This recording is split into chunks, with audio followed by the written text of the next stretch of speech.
Hey everybody, welcome back. This is Cassandra and I have got a wonderful recipe for you today. I'm going to show you how to make the best and the most perfect angel food cake from scratch. My granddaughter Destiny absolutely loves angel food cake, and I was determined to learn how to make it from scratch so that I could provide for her the best and the most delicious and softest angel food cake on the planet. Well, I have managed to do that and master this recipe, and I want to share it with you today so that you can do it for your children and your grandchildren. One of her most favorite cakes that I make her for her birthday is the homemade angel food cake from scratch, and then a homemade whipped topping, and then I layer it with strawberries. My daughter my daughter has a birthday coming up, and she actually asked for that same cake for her birthday, which I will be making.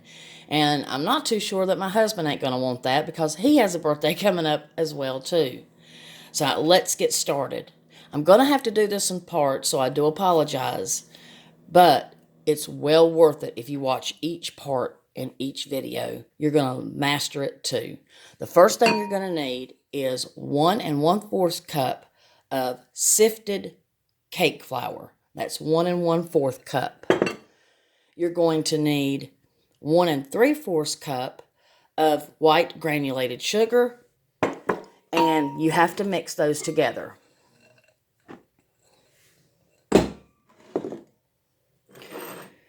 And like I said, I am going to have to do this in parts, but it is worth every moment that you have to watch the parts. Now you're going to stir these until they are combined.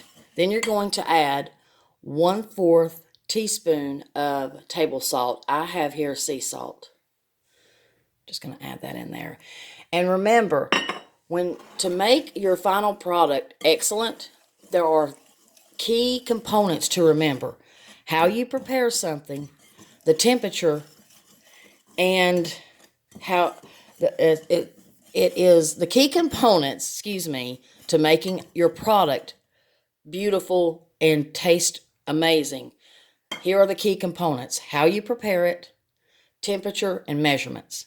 Those are the 3 key components to making any dish proper, taste delicious, and look presentable. So I did want to mention that to you.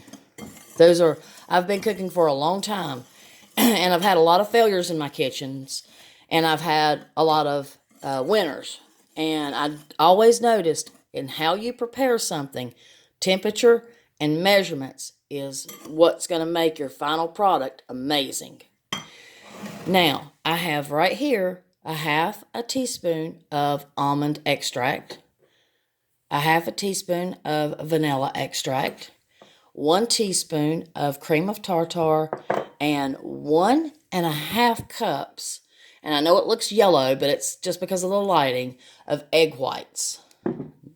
Now, before you do anything else, you combine your dry ingredients as I have done here till they are thoroughly combined, and it looks like probably like something that you would buy in the store that's already prepared. See how nice that looks? Everything's nice and incorporated. That is very important to do that. I'll be back in part 2, and I'm going to show you everything else.